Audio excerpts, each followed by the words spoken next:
Esse é o 12º domingo que nós estamos estudando o livro de Salmos e agora chegamos no Salmo de número 84.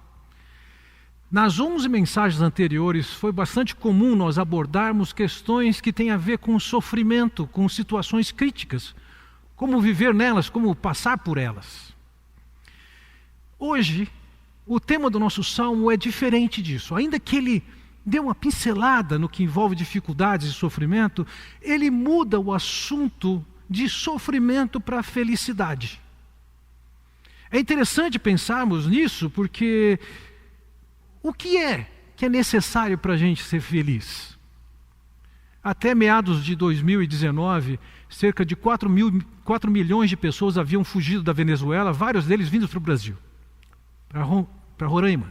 E naquele ambiente, se podia encontrar venezuelanos que estão em busca de comida. Eles não têm o que comer.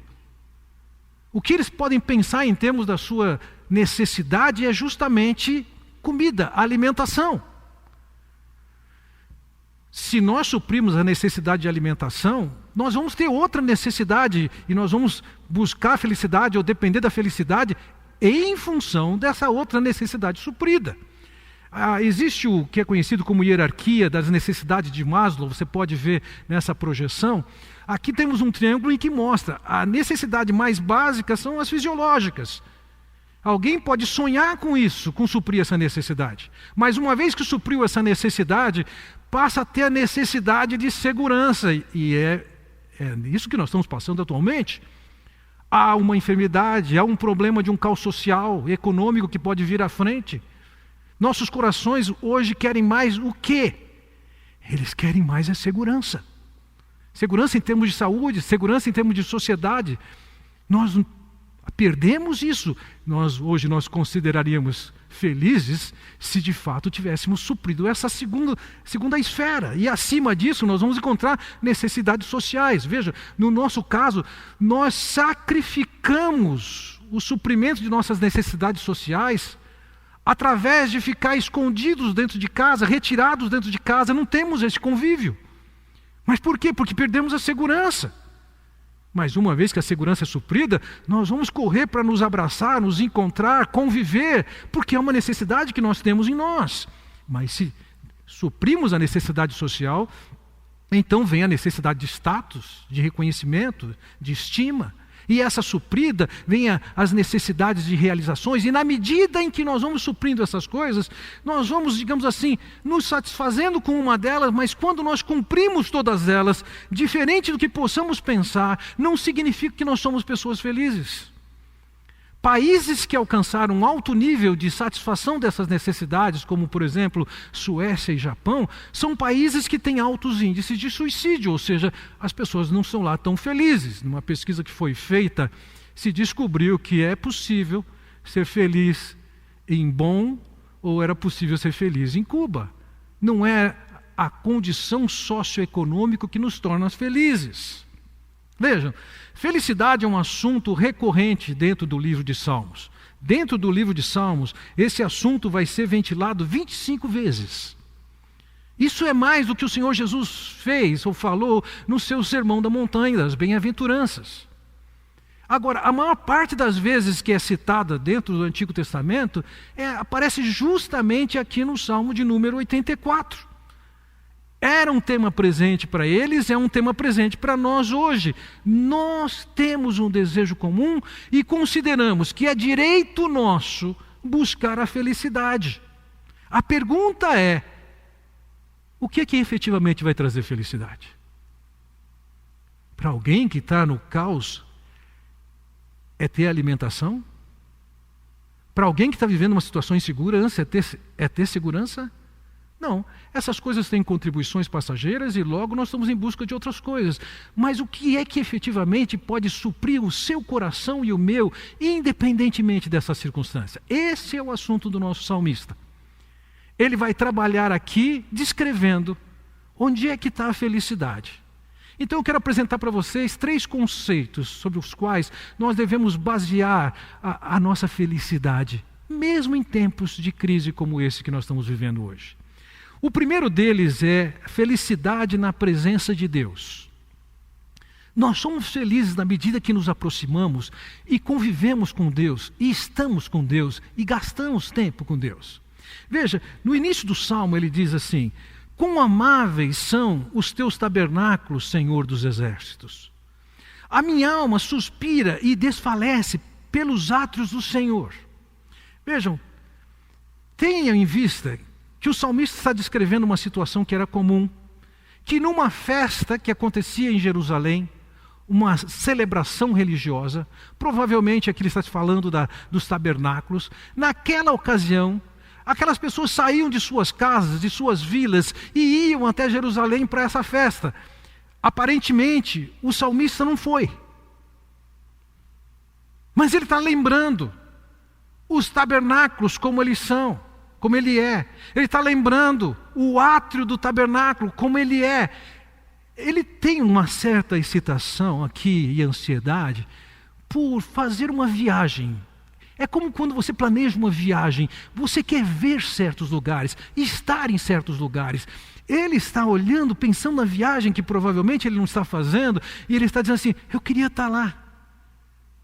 Que saudade daquele tabernáculo, que saudade daquele átrio. Mas vejam, ele não está pensando, eu diria, nem na celebração, nem tampouco na disposição das coisas, na arquitetura, que sempre nos causa admiração. Ele diz no final do versículo 2: o meu coração e a minha carne exultam pelo Deus vivo.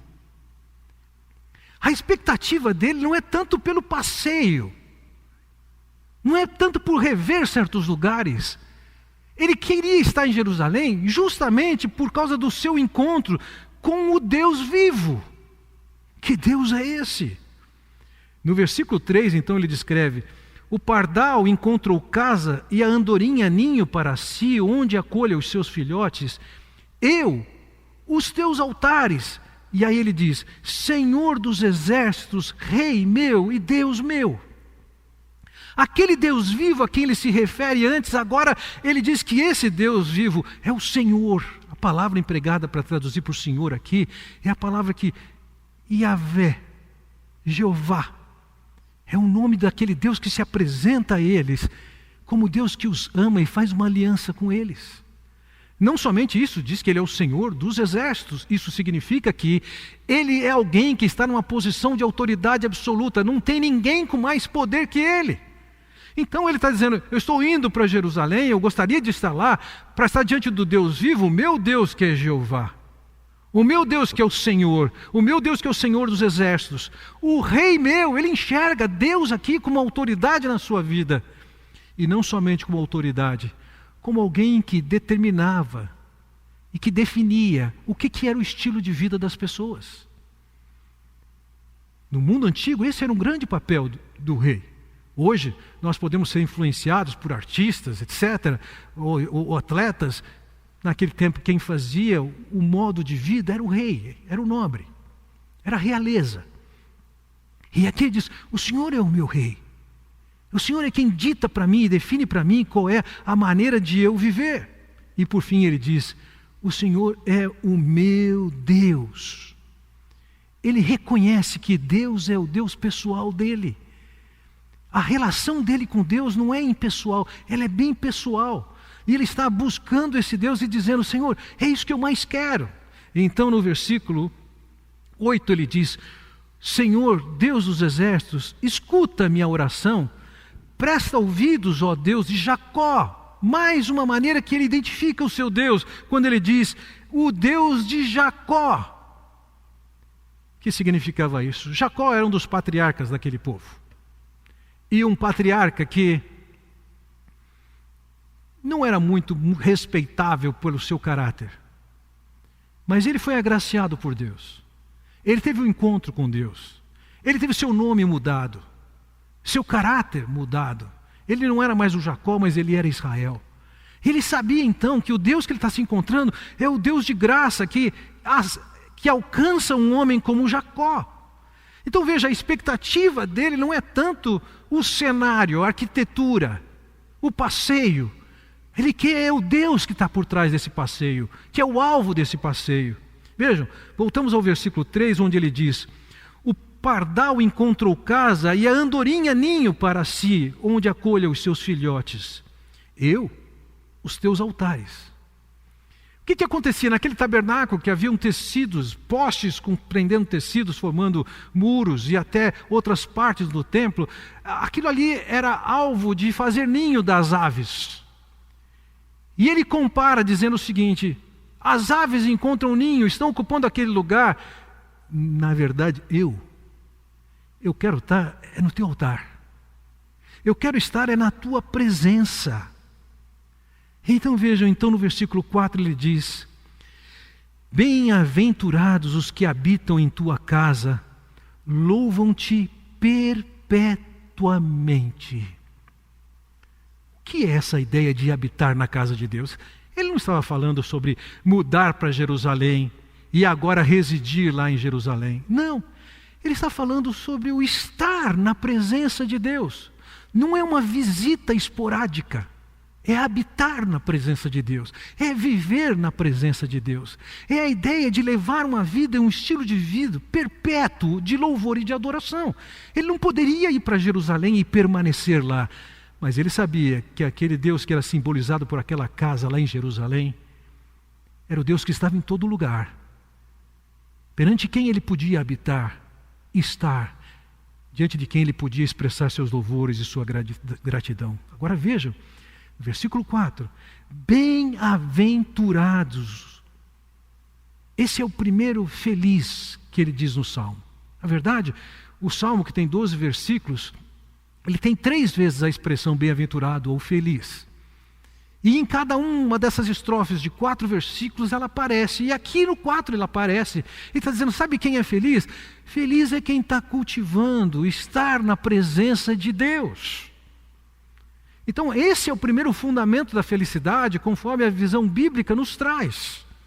Você vai ganhar muito mais ouvir o Senhor, estar com o Senhor, orando ao Senhor, do que ouvindo tantos discursos pessimistas, catastróficos, que podem envenenar nosso coração. Vai para junto do Senhor. Você vai conhecer que Ele é o Senhor, o Rei, o Deus, o Todo-Poderoso, e o seu coração descansa e desfruta de felicidade e alegria.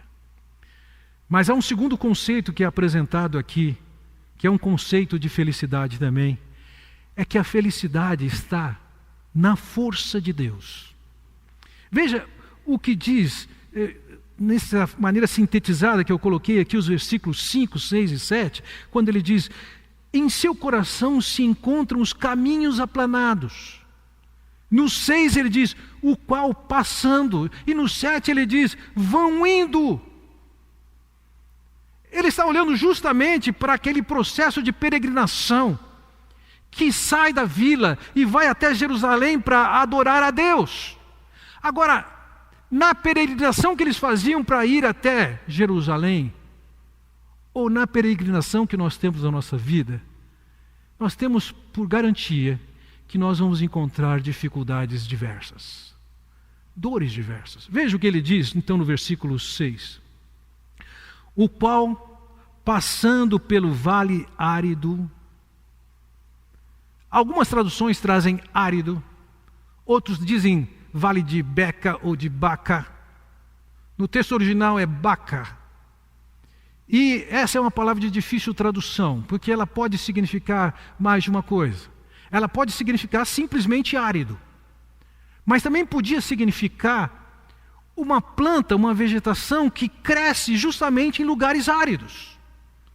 Então ele está observando aqui, talvez ele não estivesse pensando em nenhum lugar específico, mas em vales que por si só já ofereciam alguma ameaça, que são marcados pela aridez e por essa planta que nascia.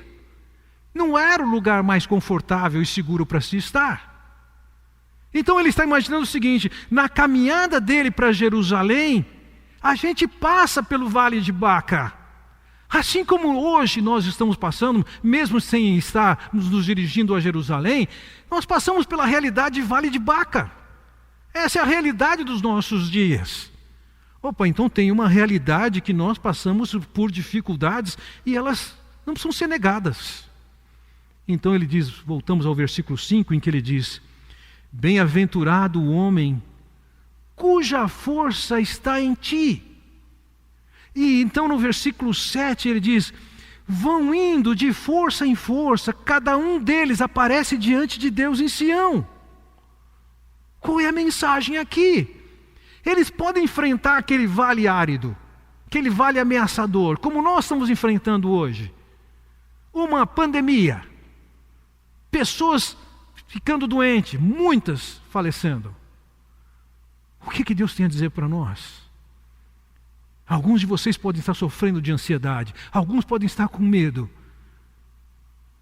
O que o salmista está dizendo é que, pela provisão de Deus, é Deus quem providencia para cada um de nós a possibilidade de sermos fortalecidos por Ele para enfrentarmos essa realidade que está diante dos nossos olhos.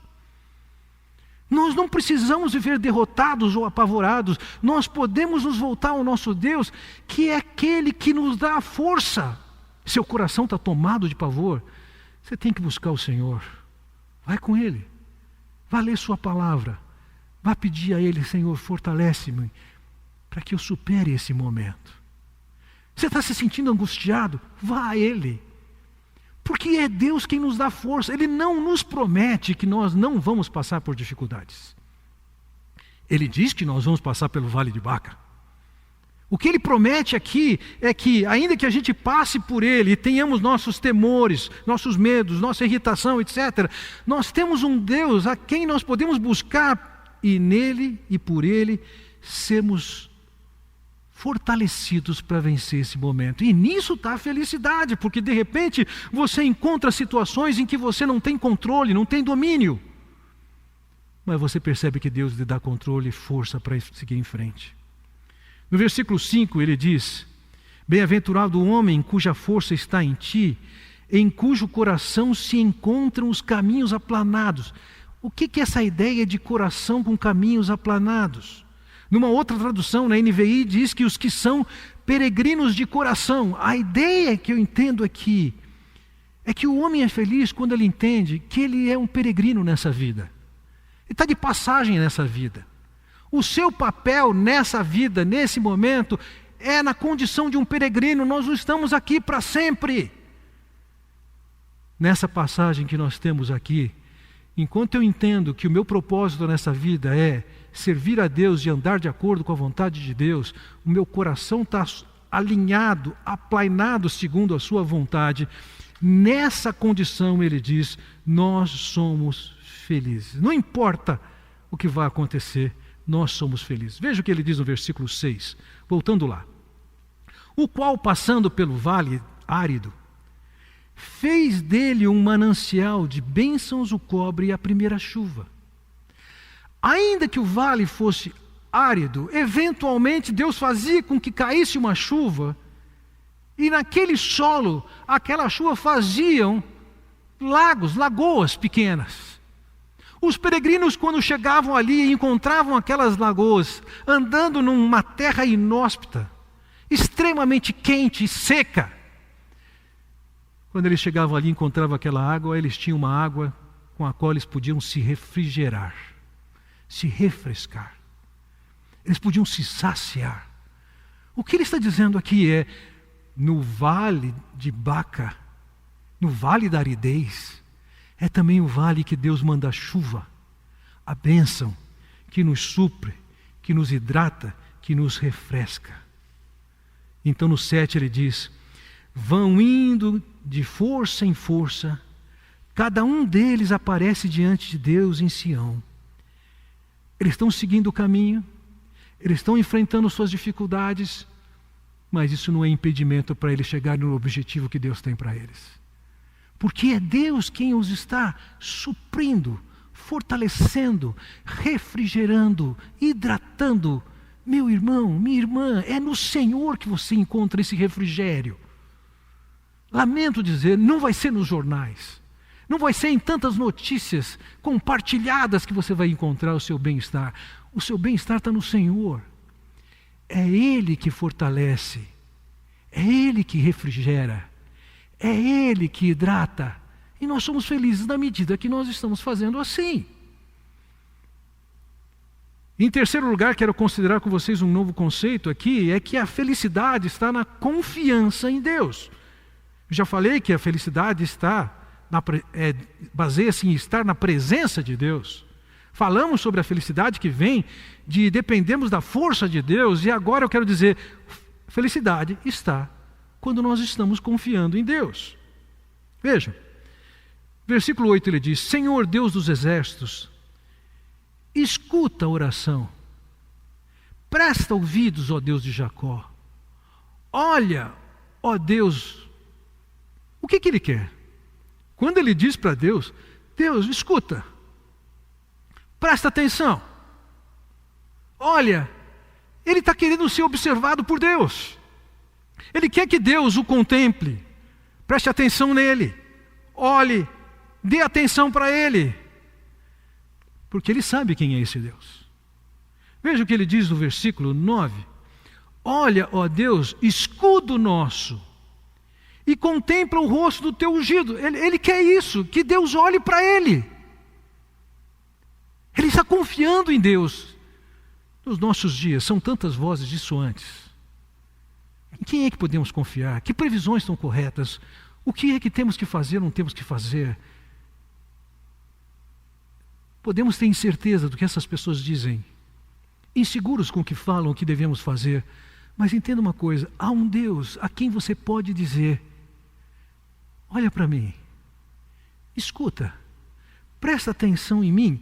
E ele sabe que esse Deus é quem é e que pode fazer alguma coisa. Olha o que ele diz no versículo 11: porque o Senhor Deus é sol. Ele reconhece que é Deus quem traz o calor, é Deus quem faz com que as plantas cresçam, a comida apareça para nós. É Deus quem traz alegria com o sol. Nós sofremos um pouco nesses dias, porque pouco podemos tomar de sol, e ansiamos pelo dia de poder sair e pegar um bom banho de sol.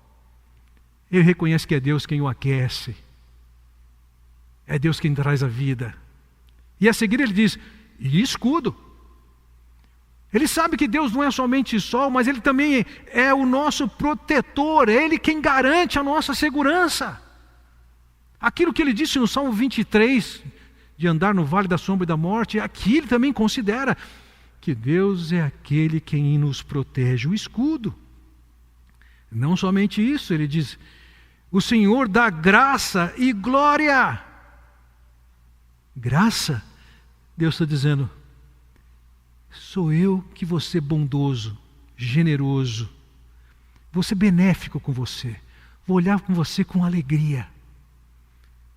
Veja, ele reconhece que de Deus vem o sol, Ele é o sol, Ele é o escudo, Ele é aquele que dá graça, vai olhar para nós com alegria, com generosidade, com bondade. Não somente graça, ele diz, mas também dá glória. É Deus quem cuida da nossa honra. Na condição que temos de filhos de Deus, nós podemos ter essa certeza de que nós vamos ser vistos, olhados, ouvidos por Deus, porque através de Jesus nós temos essa condição nobre de filhos de Deus. E por fim ele diz: nenhum bem sonega aos que andam retamente. Todo bem, toda boa dádiva vem da mão de Deus. Onde é que você vai buscar isso? A pessoa é feliz na medida em que a confiança dela não está nas estatísticas do que está acontecendo com a doença. Se o Covid-19 está aumentando ou diminuindo no Brasil, no estado de São Paulo.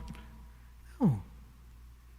O que vai tornar você uma pessoa feliz é a sua confiança estar no Senhor, que é o sol, que é o escudo, que dá graça, que dá glória, e que não deixará de nos dar bem algum de que necessitamos. Então entendamos aqui, confiança aqui, não é tanto, ou confiar aqui, não é tanto confiar em milagres que Deus possa fazer, hipoteticamente possa fazer. Confiar aqui é dar atenção ao que Ele fala, quem Ele diz que é, o que é dito que Ele é, quem Ele é. E dessa maneira, acolhermos, acudirmos, obedecermos e confiarmos completamente no que Deus está falando. 3 conceitos que são fundamentais e que alegram o coração, que trazem felicidade. Bem, concluindo essa mensagem, meus irmãos, antes de respondermos sobre como ficar na presença de Deus, talvez a gente tenha que considerar aqui como é que a gente chega na presença de Deus. As Escrituras falam claramente que nenhum de nós tem condições de por nós mesmos chegar até Deus. Nós não somos qualificados por causa dos nossos pecados. E nenhum ser humano chega a Deus pelos seus próprios méritos. Mas nós temos a notícia que Jesus naquela cruz morreu por cada um de vocês, por cada um de nós. E é por meio do Senhor Jesus Cristo, que naquela cruz pagou os seus pecados, que nós podemos chegar até Ele. Sermos recebidos por Ele, pelos méritos do Senhor Jesus Cristo. Então, se você ainda não conhece o Senhor Jesus, ainda não chegou perto desse Deus, você pode chegar na sua simplicidade, tal como você é,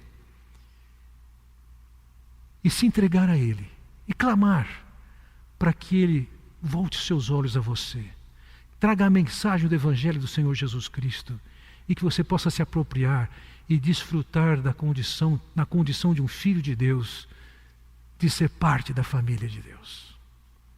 Por outro lado, na condição de filho de Deus, nós temos o desafio.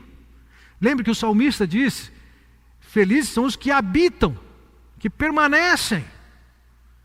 Nós podemos ser filhos e estamos distantes de Deus ou indiferentes a Ele. Mas nós fomos chamados para sermos filhos, para desfrutarmos do melhor, que é justamente andando perto de Deus, desfrutando da força que vem dEle e confiando nele. Como é que você nutre isso? Você nutre isso através de uma busca diária. Separe um tempo no seu dia. Pegue as Escrituras, a Bíblia, vai lê-la. Leia, estude, decore, reflita. Gaste um tempo orando por você, por pessoas que estão perto de você. E torne isso mais permanente ao longo do seu dia, quanto é possível. Certamente no seu ambiente de trabalho você não vai poder ficar lendo as Escrituras, mas você pode relembrar o que você leu. Você pode fazer suas orações relâmpagos e silenciosas no meio do seu trabalho. No tempo do seu almoço você pode voltar para essa palavra. Cultive se aproximar de Deus, depender da força que vem de Deus. Cultive confiar em Deus. Aqui está a felicidade. E pensando na mensagem desse salmo, eu gostaria que nós tivéssemos um tempo de oração agora. E vou pedir para a Lio nos dirigir nesse tempo de oração, para que nós cresçamos na intimidade com o Senhor, no andar com o Senhor. Que Deus nos abençoe.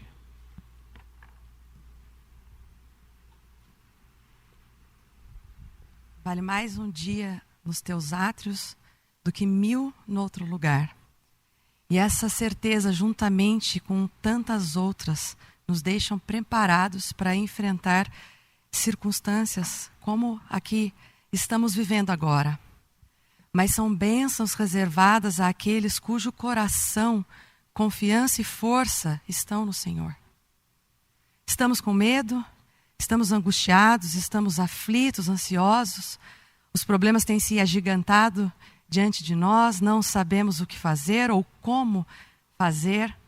Acabamos de ouvir: Deus é o nosso sol, nosso escudo, Ele nos dá alegria e proteção. O Senhor nos favorece, o Senhor nos ama, o Senhor cuida de nós.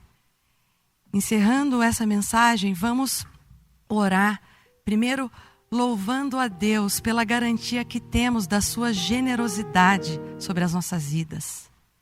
Segundo, se o Senhor multiplica a nossa sabedoria e contentamento na medida que trilhamos os seus caminhos, vamos orar por uma vida marcada por apreciação por aquilo que vem de Deus, apreciação pelos seus mandamentos, ordenanças, apreciação pela sua palavra. E terceiro, como um atleta que está sempre em busca de se aperfeiçoar, vamos orar para que possamos buscar um aperfeiçoamento na presença do Senhor nas nossas vidas, orando mais, meditando mais. Então, e nesse dia diferente ainda, mais especial, porque estamos nas nossas casas, com a nossa família, se juntem aí e tenham um tempo de oração, trazendo esses pedidos para o Senhor. Vamos orar.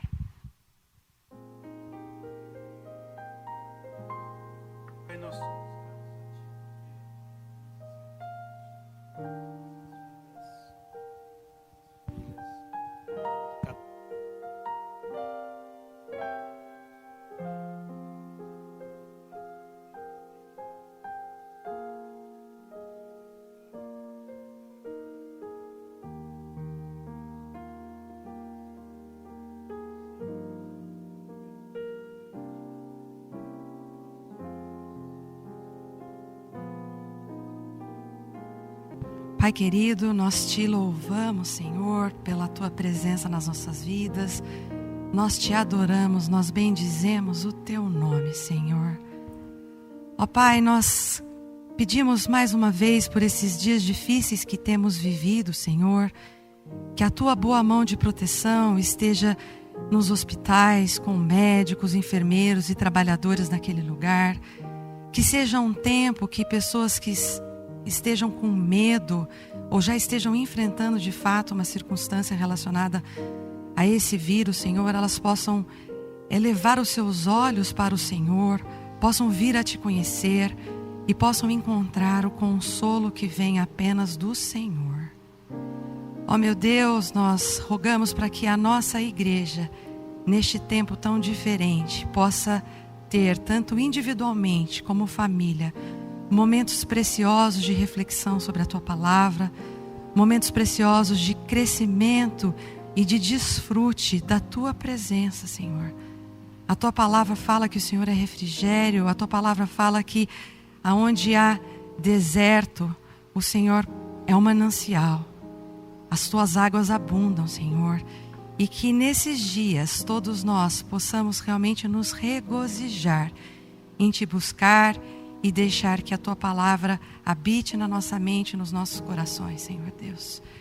Sê com cada um, Senhor, e que rogamos para que possamos ter boas notícias nessas próximas semanas, nesses próximos dias, porque ansiamos pelo tempo que poderemos estar novamente juntos, celebrando e adorando o Senhor como comunidade. É em nome de Jesus que oramos. Amém.